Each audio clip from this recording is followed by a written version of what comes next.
नमस्कार मेरे प्यारे बच्चों, कैसे हैं आप सभी। सो गाइस, आज का एक टॉपिक बहुत शानदार, बहुत जानदार रहने वाला है, क्योंकि यहाँ आप लोगों का क्वेरीज बड़ा खतरनाक था, तो ये टॉपिक भी बड़ा खतरनाक ही है। कई सारे बच्चों की ये दुविधा थी कि एक सेंटेंस में हम लोग कितनी हेल्पिंग वर्ब लगा सकते हैं। यस, अभी मैं पिछले दिनों बच्चों के डाउट देख रहा था। सो बच्चे कह रहे थे कि हमने सर कहीं वीडियो में देखा कि एक सेंटेंस में 2 हेल्पिंग वर्ब लगा सकते हैं। सो गाइस, यहाँ आज हम लोग जानेंगे कि एक सेंटेंस में कितनी हेल्पिंग वर्ब लगा सकते हैं। वैसे मैं आपको बता दूं, वीडियो शुरू करने से पहले ही, एक सेंटेंस में हम मैक्सिमम 3 हेल्पिंग वर्ब लगा सकते हैं। और कैसे लगेंगी ये जरा ध्यान होगा हमें। तरीका क्या रहेगा, ऐसा नहीं कि आप किसी भी सेंटेंस में 3 लगा सकते हैं। एक सेंटेंस का परफॉर्मा होता है बच्चों, आपको उसी परफॉर्मे पे वर्क करना होता है। तो यहाँ पे हम लोग उसी सेंटेंस के परफॉर्मे को जानेंगे और देखेंगे कि एक सेंटेंस में कितनी हेल्पिंग वर्ब हमारी आ सकती है।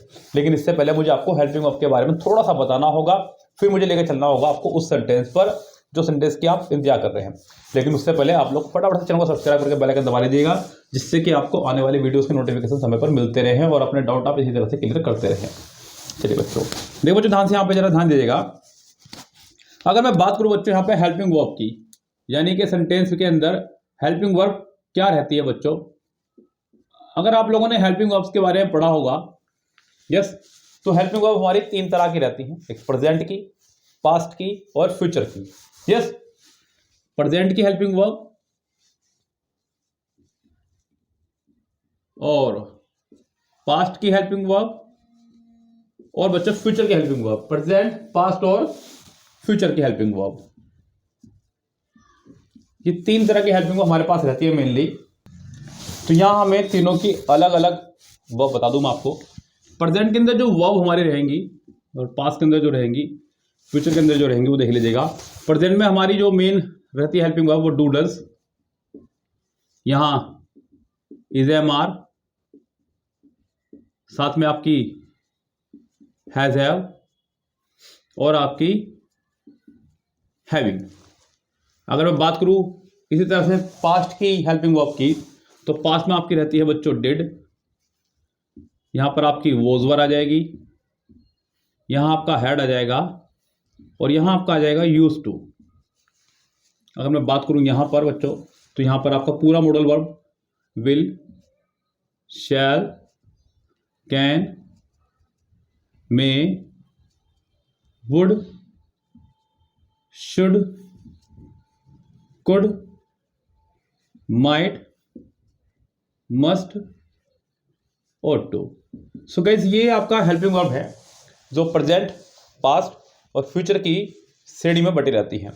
हर सेंटेंस का अपना अपना एक अलग स्ट्रक्चर है कि कहाँ कौन सी हेल्पिंग वर्ब आनी है। लाइक अगर मैं प्रेजेंट की बात करूँ तो डू डज से काम चल जाएगा। अगर मैं पास्ट की बात करूँ, पास्ट इंडेफिनिट की, तो खाली डिड से काम चल जाएगा। फ्यूचर की बात करूँ तो विल का काम चल जाएगा।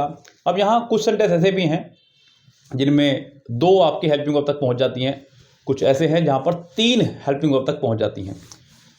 ये तो आपकी हेल्पिंग वर्ब है ही बच्चों। इनके अलावा 3 हेल्पिंग वर्ब और हैं हमारी, जो इनमें से किसी भी टेंस में नहीं आएंगी, लेकिन हैं वो भी हेल्पिंग वर्ब ही। उनको भी हेल्पिंग वर्ब की श्रेणी में ही बच्चों रखा जाता है। यस, आप उनको भी हेल्पिंग वर्ब की श्रेणी में रखते हैं। वो है हमारी बी, बीन और बीइंग।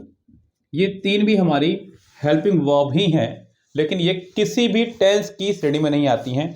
यानी कि ना तो ये प्रेजेंट की हैं, ना ये पास्ट की हैं, ना ये फ्यूचर की हैं, लेकिन है ये हेल्पिंग वर्ब की श्रेणी में ही।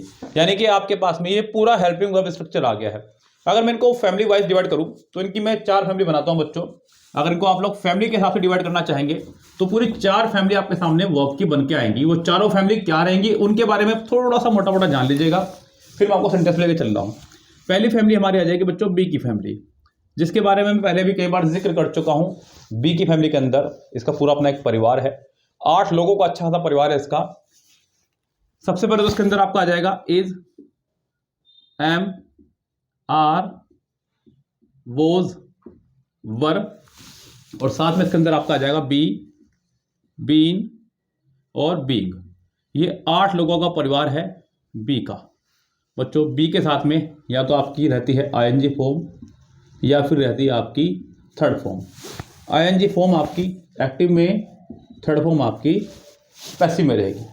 अगर मैं बात करूँ यहाँ पर दूसरी की, तो वह है आपकी हैव की फैमिली। यहाँ आपकी हैव, हैज़, हैड और आपकी हैविंग। ये 4 वर्ब इसके अंदर कवर रहती हैं बच्चों। हैव की फैमिली के साथ हमेशा वर्ब की थर्ड फॉर्म का इस्तेमाल हम लोग क्या करते हैं। तीसरी जो फैमिली है वो है डू की फैमिली है। डू, डज, डिड, इनके साथ हमेशा वर्ब की फर्स्ट फॉर्म आया करती है। और जो फोर्थ फैमिली है वो है मॉडल वर्ब। मॉडल वर्ब बच्चों खूब अच्छे जानते हैं सब, हम इसको अमिताभ बच्चन ही बोल देते हैं अंग्रेजी में। यस, मॉडल वर्ब यानी कि आपका will, shall, can, may, would, should, could और माइट, साथ में बच्चों आपकी मस्ट और ought to be, ये आपकी सारी मॉडल वर्ब है। इनके साथ भी फर्स्ट फॉर्म रहती है। तो यहाँ अगर मैं कैटेगरी वाइज बांट चुका हूँ, प्रेजेंट, पास्ट, फ्यूचर बांट चुका हूँ, 4 फैमिली में बांट चुका हूँ। पहली फैमिली मैंने बताया आपको बी की, जिसमें आपकी 8 वर्ब है, हेल्पिंग वर्ब। दूसरी फैमिली मैंने आपको बताई है डू की बच्चों, हैव की, इसमें हैज, हैव, हैड और हैविंग है। तीसरी फैमिली है डू, डज, डिड की, और चौथी फैमिली है मॉडल वर्ब की। सबके साथ मैंने आपको आने वाली हेल्पिंग वर्ब बता दी, यानी कि यहाँ पर काम बहुत ज़्यादा आसान हो गया अगर देखा जाए तो। अब हमें चीज़ों को क्या करना पड़ेगा, सिर्फ समझना है खाली। यस, बहुत ज़्यादा इतना लंबा चौड़ा हिसाब किताब नहीं जितना आप सोच रहे हैं। मतलब खूब सारे बच्चे ना कंफ्यूज रहते हैं कि सेंटेंस बनेगा किस तरह से, सेंटेंस को बनाना किस तरह से है, कहाँ पर कौन सी हेल्पिंग वर्ब आएगी, किसके साथ कौन सी मेन वर्ब आएगी। तो ये सब मैंने आपको एक परफॉर्मा इजीली वे में बता दिया, बहुत इजीली वे में। अब गाइस यहाँ पर अगर मैं बात करूँ एक सेंटेंस में कितनी हेल्पिंग वर्ब आ सकती हैं, तो जरा मैं कुछ सेंटेंसेस लिख रहा हूँ और यहाँ पे आप लोग उनको अंदाजा लगाइएगा क्या चल रहा है। जैसे कि मैंने कहा आपसे, आई हैव विजिटेड अमेरिका। तो यहां अगर मैं बात करूं बच्चों, I have visited America sentence में यहां सिर्फ एक हेल्पिंग वर्ब आई है, ये आपकी हेल्पिंग वर्ब है। इसके बाद जो आपका आया है ये मेन वर्ब है। जैसे कि आपको पता है कि हैज, हैव, हैड और हैविंग के साथ हमेशा वर्ब की थर्ड फॉर्म रहा करती है। तो यहां थर्ड फॉर्म आपकी आई है, ये आपकी हेल्पिंग वर्ब और मेन वर्ब का फंक्शन रहा यहां पे साथ साथ। ये वाली हेल्पिंग वर्ब और ये वाली आपकी मेन वर्ब है। I do not tell a lie, I do not tell a lie, यहां सेंटेंस आपका I do not tell a lie. तो सेंटेंस में यहां पर ये जो डू आप देख रहे हैं ये पूरा ये हेल्पिंग वर्ब है, और ये जो आप देख रहे हैं टेल ये आपका मेन वर्ब है। यस गाइस, सेंटेंस में यहां पर फिर से एक हेल्पिंग वर्ब आ चुकी है आपकी। उसके बाद में गाइस अगर बात करें हम लोग यहां पर, मैंने कहा आई विल, सॉरी यहाँ पे सेंटेंस बनाते समय हम लोगों को शैल लगाना रहता है। I shall be writing a letter. So guys यहाँ पर शैल बी प्लस आईएनजी लगाने का जो मोटिव रहा है वो है फ्यूचर कंटिन्यूअस। फ्यूचर कंटिन्यूअस जब आप पढ़ेंगे गाइज तो उसमें आप देखेंगे कि शैल बी, विल बी के साथ में हम लोग आईएनजी फॉर्म का इस्तेमाल करते हैं, और वो भी मैंने यहाँ पे किया। सो यहाँ पर अगर आप गौर करेंगे गाइज तो यहाँ पर आपके 2 हेल्पिंग वर्ब आ चुके हैं सेंटेंस में। मैंने कहा था कि 3 तक आएंगी, अभी तो मैंने सिर्फ 2 का इस्तेमाल कर दिया है। अब यहाँ पे बच्चों देखना आगे वाले टाइम पे आपका 3 भी आएंगी। तो यहाँ पर शैल आपकी पहली हेल्पिंग वर्ब हो गई है। बी मैंने आपसे कहा था बच्चों ये भी हेल्पिंग वर्ब ही है हमारी, भले किसी भी काल की ना हो तो ये भी हेल्पिंग वर्ब होगी, और ये हमारी हो चुकी है main verb. So shall be और साथ में आपके आ चुकी है मेन वर्ब। तो इस सेंटेंस में हमारी 2 हेल्पिंग वर्ब आ चुकी हैं। अगर मैं बात करूं गाइस फ्यूचर परफेक्ट कंटिन्यूअस की, जो आप लोगों ने पढ़ा होगा बच्चों, फ्यूचर परफेक्ट कंटिन्यूअस की, सो आप लोग डेफिनेटली वहां देखेंगे तो हम लोग वहां पे इस्तेमाल करते हैं शैल हैव बीन या फिर विल हैव बीन। इन दोनों में से किसी एक का इस्तेमाल करते हैं, और साथ में हम लोग इस्तेमाल करते हैं आईएनजी फॉर्म का, शैल हैव बीन या फिर विल हैव बीन। सो यहां पे she will have been driving for 5 hours. She will have been driving for 5 hours. अगर इस सेंटेंस में हम लोग बात करें तो यहां हेल्पिंग वर्ब आपकी 4 है बच्चों, पूरी 3 है। पहली हेल्पिंग वर्ब हमारी आ चुकी है विल, दूसरी आ चुकी है हैव, तीसरी आ चुकी है बीन। तो यहां पर 1 2 3 पूरी 3 हेल्पिंग वर्ब सेंटेंस में आई है, और मैंने आपसे यही कहा था कि एक सेंटेंस के अंदर मैक्सिमम 3 हेल्पिंग वर्ब आ सकती है बच्चों, 2 नहीं। आप लोग वहां डाउट में थे, किसी की वीडियो देख करके बच्चे थोड़ा कंफ्यूज थे, तो यहाँ मैंने क्लियर कर दिया है। एक सेंटेंस में पूरी 1 2 3 आपकी हेल्पिंग आ सकती है। हाँ आएगी अपने अपने मिजाज से, आएगी अपने हिसाब से। लाइक बच्चों को पता है कि विल के साथ हमेशा फर्स्ट फॉर्म आया करती है, तो फर्स्ट फॉर्म में है। आपको पता है कि हैव के साथ थर्ड फॉर्म आया करती है, तो थर्ड फॉर्म में है।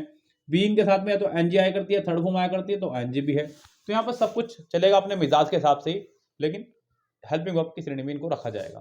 गैस बी आपकी फर्स्ट फॉर्म में मानी जाती है, इसकी सेकंड फॉर्म मानी जाती है वॉज या वर, सिंगुलर में वॉज, प्लूरल में वर, और थर्ड फॉर्म इसकी मानी जाती है बच्चों बीन।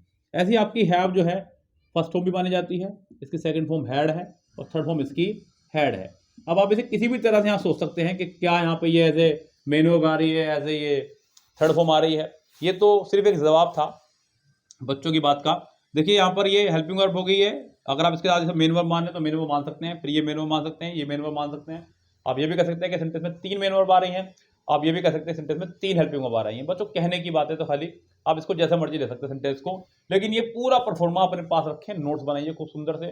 कोई ऐसा ही डाउट अगर आपका हो तो डेफिनेटली हमसे पूछेगा और क्लियर कीजिएगा, आपकी सेवा में इस तरह से तत्पर रहेंगे। सो गाइस फिलहाल चलते हैं, लेते हैं आपसे विदा, मिलते हैं नेक्स्ट वीडियो में, तब तक के लिए गुड बाय। बच्चों इसका स्क्रीनशॉट ले लीजिएगा फटाफट से।